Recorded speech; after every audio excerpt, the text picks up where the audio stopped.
مرحبا، أنا حسن وهاي أول حلقة من برنامج تقدمه من سنة تقريبا. الظروف شوية ما رادت وهسه صار الوقت حتى يشوف النور. الواقع اللي ابكي، يلا ابكي وقتك هسه. صحيح النتيجة مو نفس الصورة المتوقعها ومتخيلها، بس work with what you have until you get what you want.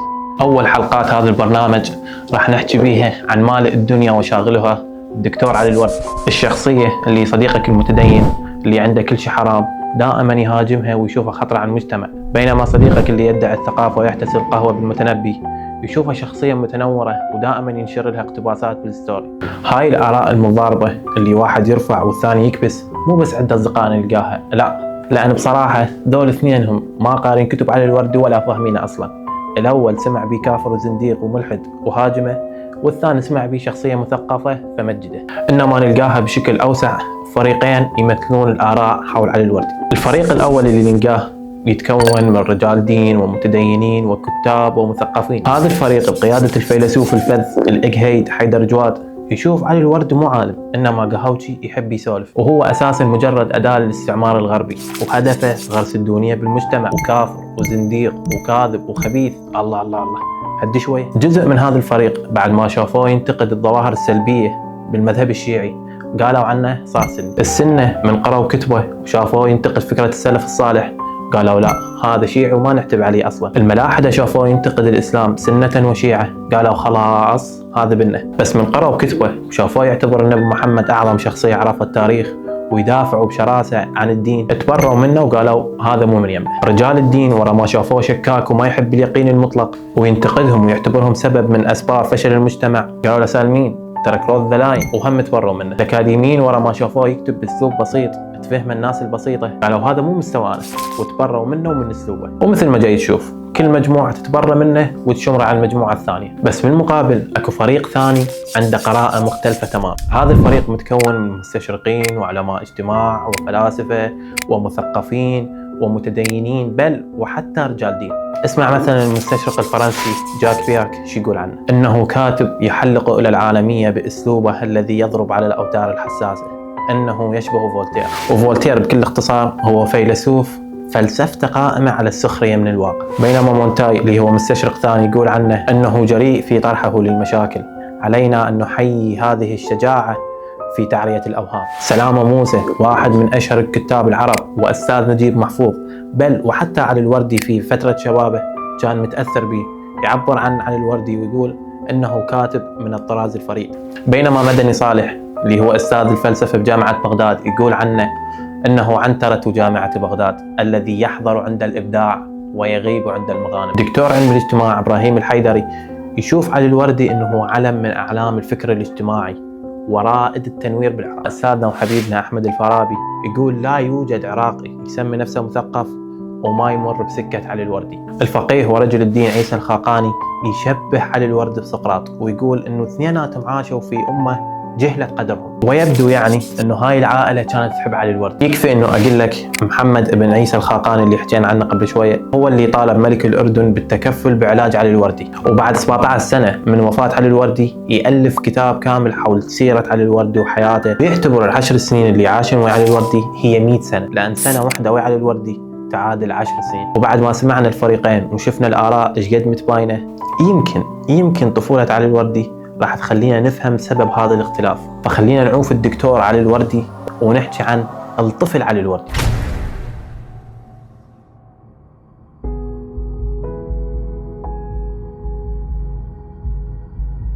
بالقرن التاسع عشر بغداد كانت تعيش أسوأ فتراتها، الأمراض والأوبئة تهاجمها سنة ورا سنة، وبسبب سوء الوضع الصحي في ذاك الوقت كانت الأمراض والأوبئة تنتشر بسرعة وتحصد آلاف الأرواح من الناس. الكوليرا مثلا بسنة واحدة قتلت 4000 إنسان، بينما الرعب الحقيقي كان عند الطاعون. تتذكر كورونا والدنيا شلون كانت مقلوبة والخوف مسيطر علينا كلنا؟ عدد ضحايا كورونا بكل سنينها هي 25,000 فقط، بينما الطاعون بيوم بس قتل 7000 إنسان. انت متخيل كمية الرعب؟ الطاعون انتشار مميت لدرجة انه كثير من الجثث صارت متكدسة في الشوارع دون حتى أن تدفن. بعض المؤرخين يقولون أنه أحد الأسواق سمي بالسوق الجائف بسبب جيفة الجثث المتكدسة اللي كانت بيه. بعض الجثث انشمرت بنهر دجلة، والبعض الآخر بدت الحيوانات تنهش بيها. أنت متخيل أنه بعض الأطفال شافوا الحيوانات تنهش بجثث أمهاتهم قدام عيونهم؟ رعب. المصادر تقول أنه مئات بل آلاف الجنائز بدأت تخرج يوميا من المدينة. بسبب هذا الخوف والرعب اللي يسبب الطاعون، يقال أنه بعض الناس ماتت مو لأن صار بها طاعون، وإنما ماتت من الخوف من الطاعون، يعني وبكل ما تحمله الكلمة من معنى ماتوا من الخوف. بالنهاية يترك الطاعون بغداد بعد ما قتل معظم سكانه. قبل الطاعون عدد سكان بغداد 150,000 شخص، بينما بعد الطاعون 20,000 شخص فقط، يعني نسبة 87% من سكان بغداد.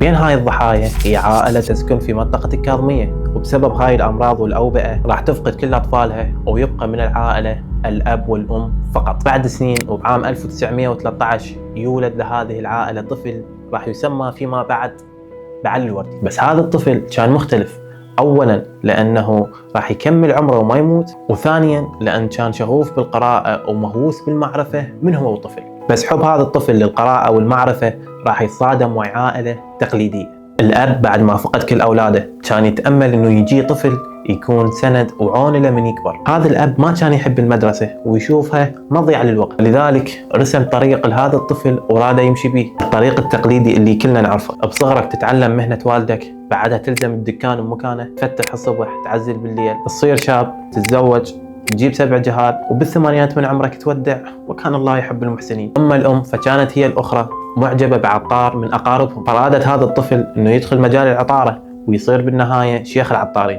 بس هذا الطفل ما انخلق حتى يكون صائغ مثل ما راد والده، ولا حتى يصير عطار مثل ما تمنت والدته، إنما انخلق وبتعبيره إلى كتبه الحبيبة إلى قلبه، انخلق حتى يقرأ ويتعلم ويحاول يفهم طبيعة الإنسان والمجتمع. المحيط والبيئة مالته هم ساعدوه بهالشيء. فبيئة الكاظمية غنية عن التعريف، مدينة الشعراء والشخصيات الدينية والجدل المستمر، والطفل كان يعيش هذا الجدل يوميا، لأنه انولد ببيت بين محلتين، كل محلة بيهم لها طريقة حياة وأسلوب عيش مختلف. محلة الأنباريين اللي تتميز بكونها بيئة متشددة ومتمسكة بالعادات والتقاليد ويكثر بيها رجال الدين. محلة الأنباريين اللي تسمت بهالاسم نسبة لأهالي الأنبار اللي انتقلوا للكاظمية بعد ما سيطر الطاعون اللي حكينا به قبل شوية على محافظتهم، فكونوا بيئة أكثر انفتاحا وقريبة من حياة المدينة. هذا الاختلاف كان مبين بأوضح صورة بنظرتهم للمرأة. محلة الشيوخ كانت ما تسمح بخروج النساء، وإذا خرجت المرأة لازم تغطي كل وجهها. بس بنفس الوقت كان يشوف محلة الإنباريين ما كانوا بهذا التشدد، يعني كان يشوف نسائهم تطلع وكلش طبيعي، وحتى وجهها ما تغطي، ويروحن للسوق، يعني تقريبا انه كان عندهم حرية جزئية للمرأة. وهاي بدايات معرفة الوردي بانه الحق نسبي، ماكو اشياء صحيحة واشياء خطأ، انما اكو مقياس واحد للصح والخطأ، هو الانسان نفسه. الاشياء اللي انت تشوفها صح وتخبصنا بيها، غيرك بكل بساطة يشوفها خطأ. اما محيطه فهو صحيح ديني، والده سيد يرجع بنسبه للامام علي، ووالدته علويه، بس ما كان مقتصر على الجانب الديني فقط. عمه محسن كان من الادباء المعروفين، عمه الثاني حسن كان فقيه وأديب وكان يكتب بالصحف. الجانب النسوي عمتها هاشمية الوردي واحدة من أعلام نساء الكاظمية، وهي أول مديرة لمدرسة. بهيج بيئة وبهيج محيط تكون طفل شغوف بالقراءة، بس هذا الشغف راح يتعارض ويا رغبات أهله اللي يرادوه يعيش بعيد عن القراءة. بس بطفولته قالوا الجاز فيس. بعمر ال5 سنين يدخل هذا الطفل لعالم المعرفة من بوابة الكتاتيب. والكتاتيب باختصار مخل هو مكان هدفه الأساسي تحفيظ القرآن للطفل، وبالطريق يتعلم وياها القراءة والكتابة وشوية من الرياضيات. وبحكم كونه سيد فكان يروح للكتاتيب وهو يرتدي ملابس دينية، ومثل ما قلت لك هالطفل من صغره هو محب للقراءة فتفوق بالكتاتيب، وبعد ما حفظ القرآن سووا له زفة كاحتفال به ومكافأة لاجتهاده. بس هذا الطفل ما كان يشوف بالكتاتيب المكان اللي يرضي شغفه، فعافها وراح سجل بالمدرسة النموذجية، وهاي أول مرة راح يدخل صدام ويا المجتمع بذاك الوقت كان يحتقر ويعادي اللي يترك الكتاتيب وحفظ القرآن ويروح يسجل بالمدارس. بس روح هذا الطفل كانت تواقة إلى كل ما هو جديد وحضاري وما يهم المجتمع سواء إذا رضى عنه أو احتقره. المهم يدخل هذا الطفل المدرسة الابتدائية ويتفوق بها تفوق عجيب، لدرجة أنه كان من الأوائل بكل الصفوف. وبعد 4 سنين وبآخر صف راح يواجه مشكلة عويصة ما راح يقدر يحلها بسبب الوضع الاقتصادي السيء اللي كان يعيشه البلد بعام 1927. رجع الخوف يزور الأب من جديد. خاف على ابنه من الضياع، فقرر إنه يعلمه مهنته اللي هي الصياغة حتى يعيش منها بالمستقبل. يعني مثل ما جاي يصير حاليا لبعض الأطفال اللي آباهم يجبرونهم إنه يتركون المدرسة يروحون يشغلونهم بعمالة أو باب الشرجي أو يبيعون مي بالتقاطعات. ومن هاي المشاهد المأساوية اللي نشوفها يوميا. صديقي، الناس كالناس والأيام واحدة. المهم الأب يلزم ابنه ويقول له: يا بني، إن المدرسة لا تعطينا خبزا. وهنا تبدأ مأساة على الورد المبكرة. أبوي بطل من المدرسة ويطلب منه أنه يساعده بالدكان ويعلمه المهنة. الطفل يروح ويا جسده بالمحل، بس روحه بعدها هناك بالمدرسة ويا الكتب والمعرفة. ويا ريت له الحياة باقية بهالسوء، وإنما راح تزداد سوءا من يقرر الأب أنه ابنه يترك محله ويروح يشوف له شغل بمحل ثاني، بسبب كساد السوق وإعلان الكثير من التجار إفلاسهم وعدم قدرة الأب على تسديد إيجار المحل أصلا. فيترك الورد دكان والده ويروح المحل عطار من قرايبهم اللي كان أكثر قسوة وياه، وعلى أساس يعني بهذا المحل راح يتعلم مهنة العطارة. بس بالحقيقة هو لا كان طايق العطارة ولا محل العطارة ولا العطار ولا حتى نفسه. الطفل كان يحلم انه يكمل دراسته مثل بقية الأطفال ويكمل كلية ويعيش حياته الجامعية ويقرأ ويعرف ويفهم أكثر. وفجأة تتبخر أحلام الوردية ويلقى روحه بواقع سوداوي يقعد بيه الصبح ويروح للمحل وما يرجع للبيت لليل. يعني باختصار كان يشتغل من الصبح لليل، باستثناء ساعتين كان يتغدى ويصلي بيهن، وما كان عنده أي يوم للراحة، لأن حتى بالجمعة كان يشتغل. كانت أيام متصلة من الشقاء والهموم. يقول الوردي فيما بعد بلقاء صحفي: إن مهنة العطارة لا تلائمني ولم أنجح فيها، رحم الله أمي وغفر لها، أنها كانت تشتهي أن أكون عطارا وأن أنجح في مهنة العطارة، حتى أصبح في النهاية شيخ العطارين. لقد كانت معجبة بعطار غني من معارفها وكانت تريد مني أن أتبع سبيله. بس لا، الورد ما اتبع سبيله ويعلن التمرد لأول مرة على الواقع السيء اللي انفرض عليه. واقع مو احنا اختاريناه ولا كان لنا أي ذنب بيه، ولكن واقع تفرض علينا الحياة ونضطر نتعامل وياه. يا إما نستسلم ونرفع الراية البيضاء، لو نعلن التمرد ونرفضه ونواجه الحياة بكل طاقتنا وننتزع منها الحياة اللي نستحقها اللي نحلم بيها، الحياة اللي غيرنا عاشها بدون ما يدفع ثمنها، بينما احنا لازم نعاني ويطيح حظنا يلا نحصلها. المهم يقرر الوردي انه يتمرد على واقعه اللي يجبره انه يبتعد عن القراءة، بانه قام يجيب الكتب ويقراهن بالمحل. بس العطار في احد الايام شافه يقرأ فرزله وقال له ان القراءة لا تغني ولا تسمن من جوع، ورفض وجود الكتب بالمحل وراح قلبه بأنه ابنك عايف المحل وحاير له بالكتب. بس هيهات وألف هيهات، الورد قام من يشوف العطار بالمحل ما يقرأ، بس بمجرد أنه يفرغ المحل يروح يطلع الكتب مالته ويبدأ يقرأ. وبهيج طريقة خلص 5 سنين من حياته بهالمنوال. آخر سنين الورد قام من يندمج بالقراءة ويجي زبون يقول له ما عندنا شيء للبيع حتى يبقى يقرأ. وكذلك كان ينصح الزبائن أنه ما يشترون منه ويقول لهم بأنه البضاعة مغشوشة حتى ما حد يجي زاحمه. ملعون. وبمرور الأيام بدت الكتب تتكدس على رف المحل، وهالشي انتبه للعطار وزعجه لدرجة أنه قال له في أحد الأيام: ما دام هذا الرف موجودا فلا يرجى منك خيرا، ويهدده بأنه إذا لقاه يقرأ من جديد أنه راح يطرده. وهذا الشيء فعلا صار. العطار طرد الوردي بسبب اهتمامه بالكتب أكثر من اهتمام بالزبائن. يقول الوردي فيما بعد عن هاي الطردة: وتحملني، صحيح النص طويل بس الرسالة جدا معبرة عن الحالة المأساوية اللي كان يعيشها. أمضيت في مهنة العطارة نحو 5 سنوات، فكانت تلك أبشع فترة في حياتي، ومن الجدير بالذكر أني كنت في تلك الفترة أجتاز مرحلة المراهقة والبلوغ. لعلني لا أبالغ إذا قلت أن شخصيتي نمت على أساس من المرارة لا حد لها، فقد كنت مولعا منذ طفولتي بقراءة الكتب، ولكن العطار أستاذ المحترم كان يعتقد بأن الكتب هي شر ما يبتلى بها كاسب يجلس على باب الله،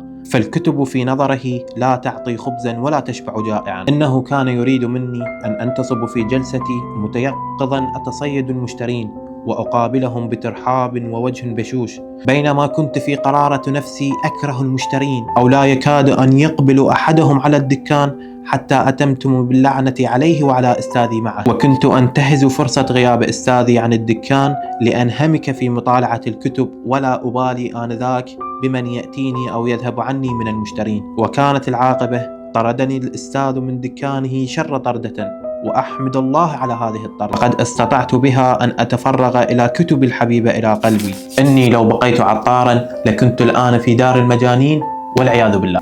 بعد ما انطرد من الدكان راد يرجع للمكان اللي يحبه، المدرسة، بس راح ترجع العائلة من جديد توقف بوجهه وتمنعه من الرجوع للمدرسة. والده يشتري له محل ويجبره انه يكمل حياته بعيد عن القراءة، بس هيهات والف هيهات. شغف الورد بالقراءة وحبه للكتب راح يتسبب بخسارة المحل بسبب انشغاله بالكتب واهمال المحل. يعني تخيل كان يجيب الكتب ويسد المحل ويبقى يقرا. مسودة، انا اقول لك مسودة. وبهاي الفترة نقدر نقول انه بدأت تفرج على الوردي، بحيث قام يعزل بكيفه، يفتح بكيفه، يقرا هم بكيفه. ماكو فوقاه عطار يقول له تعال وروح سوي هاي ولا سوي ذيك، وانما صار حر نفسه. فريدوم از نوت هافينج بوس. استغل هاي الفترة افضل استغلال، جاب اوراق وقام يكتب مقالات ويدزها للصحف والمجلات. اول مقالة رفضت عادي، اول محاولة دائما تفشل. يكتب الثانية وهم ترفض، الثالثة والرابعة، يكتب عشرات المقالات وكلهن ينرفض. لاحظت برجيلها ولاحظ السيد علي، لا هو اللي نجح بالمحل مالته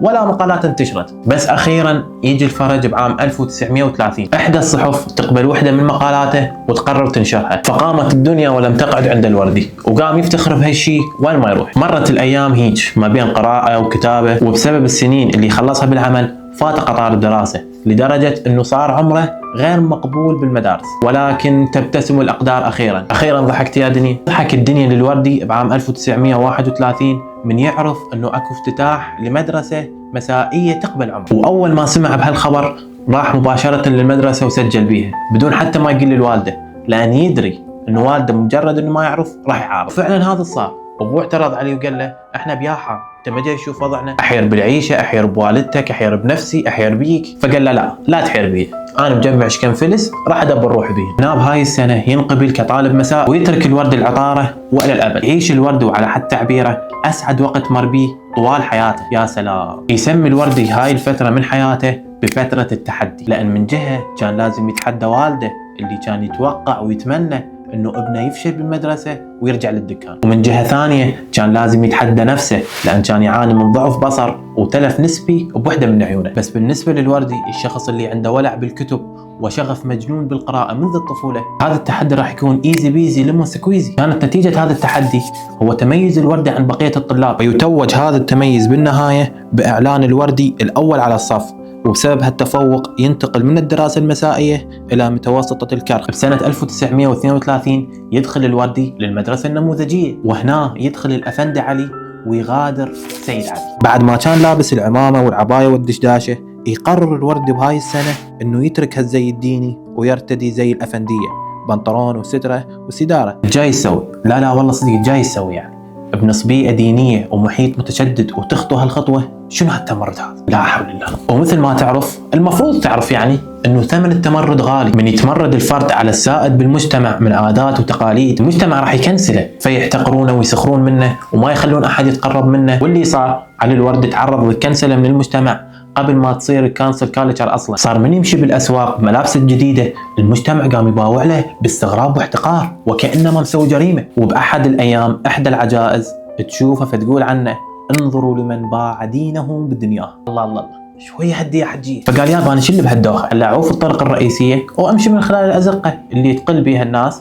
فاخلص منهم ومن نظراتهم، فبالتي هي احسن. يعني سجل عندك هاي ثاني معارك الوردي ويا المجتمع. رغم هاي الظروف الصعبه علي الوردي كان بنهايه كل سنه بالمتوسطه يطلع الاول على الصف، بعد ما يوصل بعام 1935 لامتحانات البكالوريا، مقبره الشاب العراقي يعني. والعجب العجاب انه علي الوردي هم يطلع الاول، بس هالمره مو بس على مدرسته وبس ولا على بغداد، وانما على العراق كله. يا كاتب التاريخ لا تغلق الصفحات، الوردي اولا، الوردي ثانيا، ولا اقول لك سجل الكتاب كله باسمه. وبسبب هذا التفوق مدير المدرسه يطالب الحكومه بانه تمنح منحه شهريه لهذا الطالب مكافأة لجهوده وتفوقه، حتى يساعد هذا الراتب انه يكمل دراسته وبلكي يعني يخف الضغط من والده علي. وتبتسم الاقدار مجددا وتوافق الحكومه على طلب المدير. يستمر هذا الراتب لاشهر قليله، وللاسف بسبب الواسطه ياخذون هذا الراتب من علي الوردي وينطونه لطالب ثاني. المضحك المبكي انه علي الوردي بعد ما بقى يتابع اخبار هذا الطالب يعرف بالاخير انه هذا الطالب ما استمر بالدراسه وبطل منها، وبهيج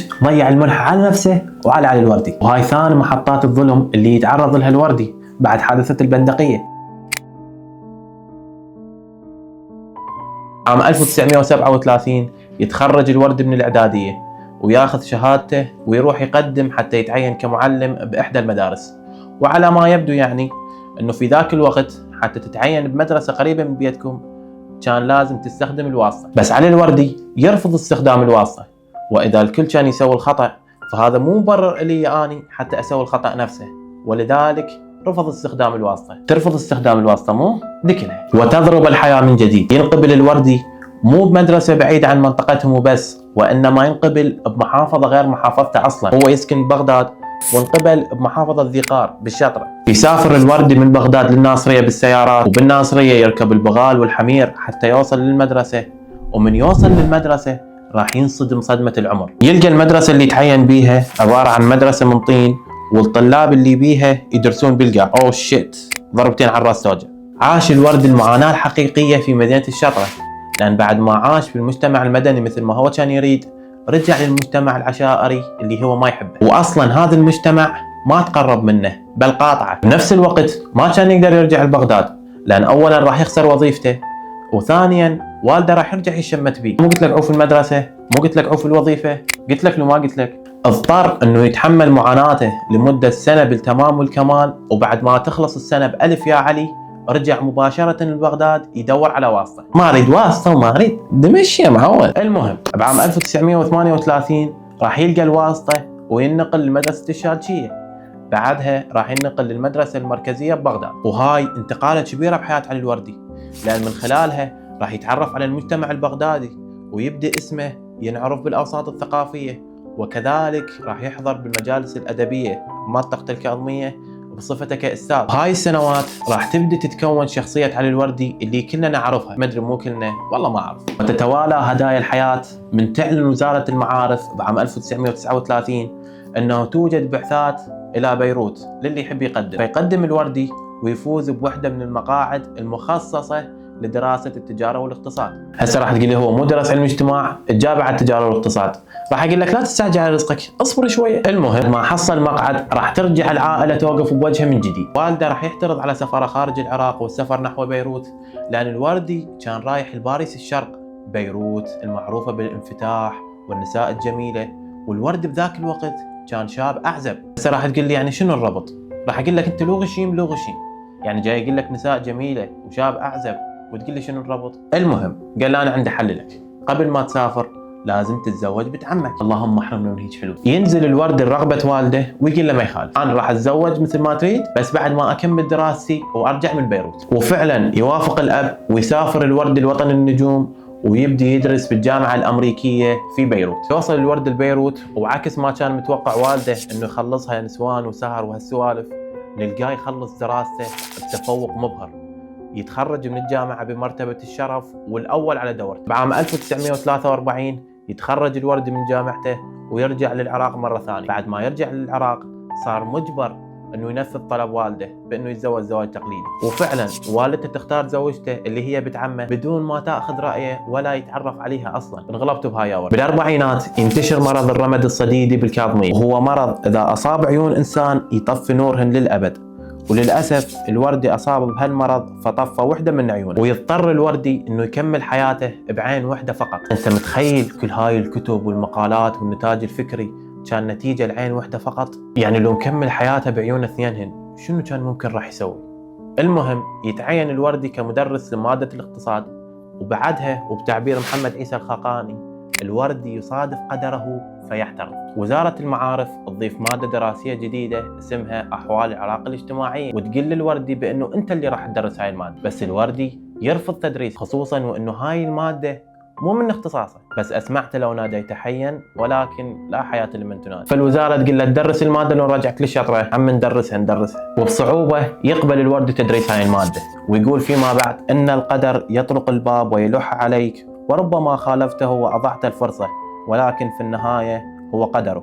تمر الأيام ويكتشف الوردي أن يوم بعد يوم حبه لهاي المادة الجديدة اللي فرضها عليه قدره جاي يزيد، وتصير فيما بعد المادة المفضلة عنده واللي راح يخلص عمره بتدريسها. وبهاي الأيام عاش الوردي فترة هادئة ومستقرة في حياته، صارت عنده علاقات بشخصيات ثقافية وكون صداقات جديدة، وأصبح يمتلك بيت وعائلة وأولاد وزوجة ووظيفة محترمة. يعني حقق ما يسمى اليوم بالأمريكان دريم، good job, nice house, children. بس روح المتمردة كانت تبحث عن مجد آخر أكبر، خصوصا بعد ما رشحتها وزارة المعارف لبحثة دراسية من جديد، بس هاي المرة مو للجامعة الأمريكية في بيروت وإنما لأمريكا نفسها. بس مثل ما قال تولستوي إنها العائلة إما أن تصنع إنسانا أو كومة من العقد. ما يحتاج أقول لك مو؟ إيه، العائلة راح توقف بوجهها من جديد. من تسافر وتروح لأمريكا وتبقى هناك عدة سنوات، أولادك وزوجتك من راح يبقيهم؟ والمشكلة الثانية اللي راح يواجهها هي اللغة. أمريكا المواد تدرس باللغة الإنجليزية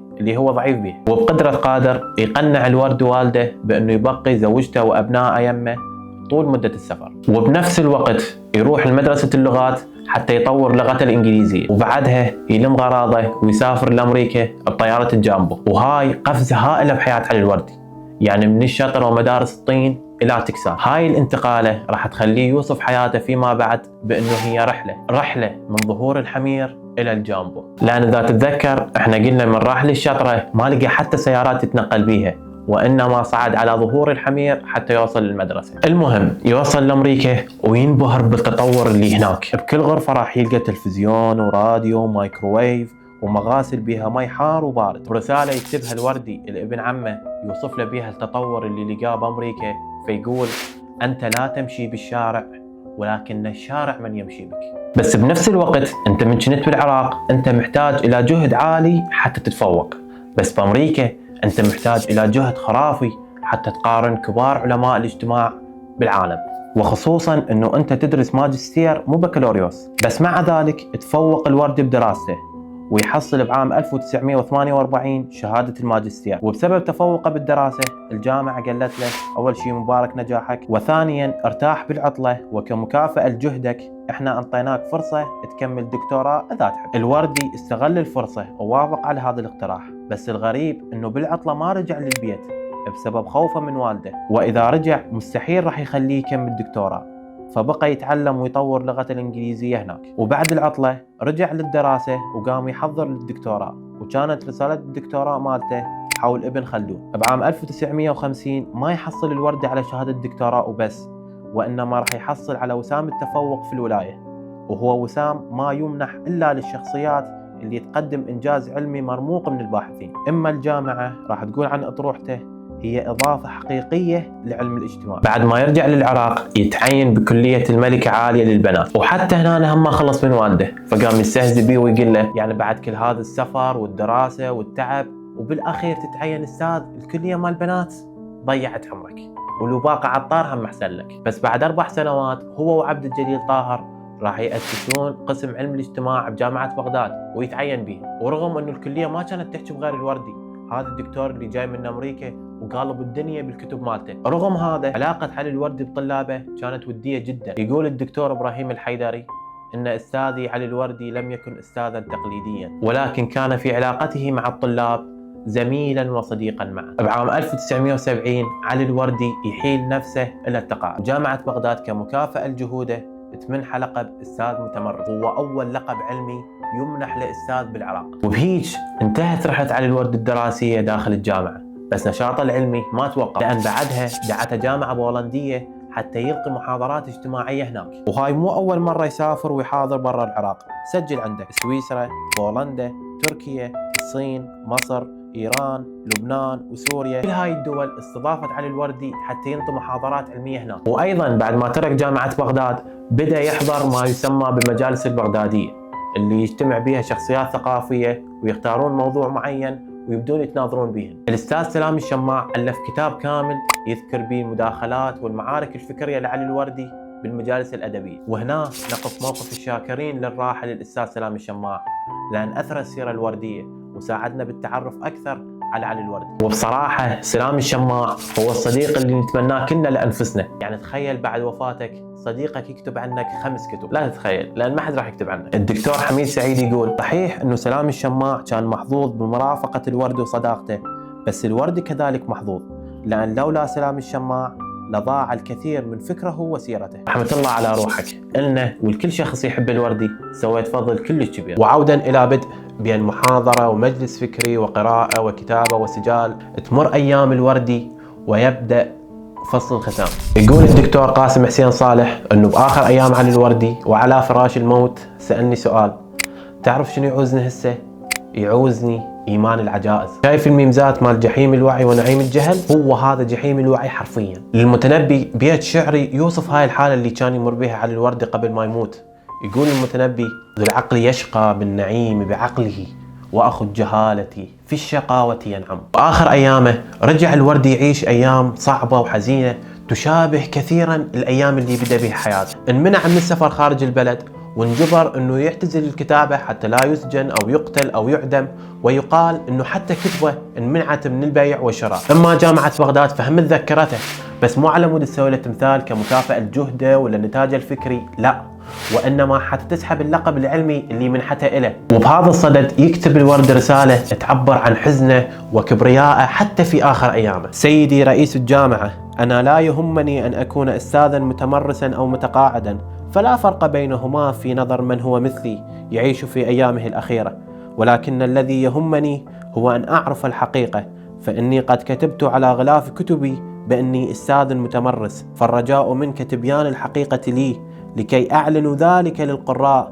فلا يبقون مخدوعين بي، والله الساتر على كل حال. هو هذا تكريم الجامعة الأم لمؤسس علم اجتماعها، وهذا تكريم العراق لعلمائه ومفكريه. وكذلك ينتشر سرطان المرارة بجسد الوردي، وبسبب الحصار والأوضاع السيئة اللي كان يمر بها العراق بذاك الوقت ما يحصل الوردي على العلاج، ويبدي المرض ينهش بجسد الورد، للدرجة اللي بكت الدكتور حسين علي محفوظ وخلته يقول: أنا أبكي هذا التاريخ العظيم الذي أراه يتناثر أمامي كحبات الرمل. ومن سخرية القدر أنه بالوقت اللي أهمل العراق أشهر مثقف بتاريخه، نلقى دولة الأردن تتكفل بعلاجه مجانا وعلى حسابها، بعد ما طلب محمد عيسى الخاقاني من الملك أنه يتكفل بعلاج علي الوردي ويساعده. بس مثل ما قال عمرو دياب: يا خسارة بتيجي الحاجة لما الواحد ما يعوزهاش. صحيح الوردي سافر للأردن وسوى له العملية، بس العملية فشلت لأن بذاك الوقت السرطان انتشر بكل الجسم بسبب التأخر بالعلاج. يرجع الوردي بعد فشل عمليته وهو مرهق ومتعب، والصورة تصير واضحة عند أصدقائه والناس اللي تحبه، وهي أنه مجرد أيام معدودة وعلي الوردي راح يغادر عالمهم. يقرر الأستاذ مؤيد عبد القادر باسم الاتحاد العام للكتاب والمؤلفين العراقيين أنه يكرم علي الوردي، وفعلا يصير حفل يستذكرون بسيرة الوردي وأفكاره. وبسبب عدم حضور علي الوردي يقررون انه يروحون يزورون الوردي في بيته، وبعد ما وصلوا هناك وقالوا للوردي انه هم جايين حتى يكرمونه كمكافأة لمجهوده ونتاجه الفكري، يرد عليهم الورد ببيت شعري يقول: جاءت وحياض الموت بيني وبينها، وجادت بوصل حين لا ينفع الوصل. 13/7/1995 تضع الحياة النقطة الأخيرة في قصة علي الوردي بالحياة، ويعلن الناعي وفاة علي الوردي بعمر يناهز 80 عام. يتجمعون أصدقائه ومحبيه حتى يشيعونه ويصلى عليه بالحضرة الكاظمية، بعدها يدفن في مقبرة العظماء مثل ما يسميها الدكتور حسين علي محفوظ. وبصراحة أشوف هاي التسمية مو صحيحة، أنا أقترح لو نسميها مقبرة المهمشين، مقبرة الشخصيات اللي ما عرف المجتمع ولا أنطاها قدرها وما تستحق. المضحك المبكي انه هي مهمشة الى الان، مهمشة لدرجة انه اذا تروح تزور قبر العلامة الوردي راح تلقاهم كاتبين تاريخ الوفاة بشهر التاسع، مع انه كل المصادر تذكر انه تاريخ الوفاة بشهر السابع. بصراحة ما اعرف مين جابوا هاي المعلومة مالتهم، وهاي دعوة لكل شخص يقدر يغير تاريخ الوفاة من على قبر علي الوردي. لاحظ صديقي انه هذا اشهر مثقف وهذا وضعه، فما بالك بالشخصيات الثقافية اللي همشها هذا البلد وصارت في طي النسيان. وبهيج انتهت قصة عالم أفنى عمره وهو يحاول يفهم طبيعة الإنسان والمجتمع، والمفارقة أنه لا المجتمع اللي عاش فيه قدره ولا المجتمع الحالي أنصفه، أو على الأقل أنه حاول يفهمه. بس مع ذلك أتفق كثيرا مع الأستاذ سلام الشماع من قال بمقدمة كتابه: ستغيب عن ذاكرة الأجيال القادمة أسماء كبيرة، ولكن سيظل الوردي عصيا على النسيان، فإذا أبناء عصره ظلموه ولم يولوه الأهمية التي يستحق، فإن المستقبل سينصفه ويعطيه حقه. مع الأخذ بعين الاعتبار أنه علي الوردي كان يسخر من فكرة الإنصاف بعد الموت. بالنهاية أعتقد هي طبيعة تعامل الحياة، والعلماء والفلاسفة والمثقفين دائما تقسى عليهم وتسبب لهم قدر كبير من المعاناة وتعرضهم للتهميش وهم أحياء، ولكن بعد ما يغادرونها دائما تنصفهم بتخليد ذكراهم، على عكس بقية الناس اللي تضحك لهم وهم أحياء ولكن تنساهم بعد ما يصيرون قبور هامدة. وبتعبير إيليا أبو ماضي: ما للقبور كأنما لا ساكن فيها، وقد حوت العصور الماضية، طوت الملايين الكثيرة قبلنا وستطوينا وتبقى خالية. أين المها وعيونها وفتونها؟ أين الجبابر والملوك العاتية؟ زالوا من الدنيا كأن لم يولدوا، سحقتهم كف القضاء القاسية. إن الحياة قصيدة أعمارنا أبياتها، والموت فيها القافية.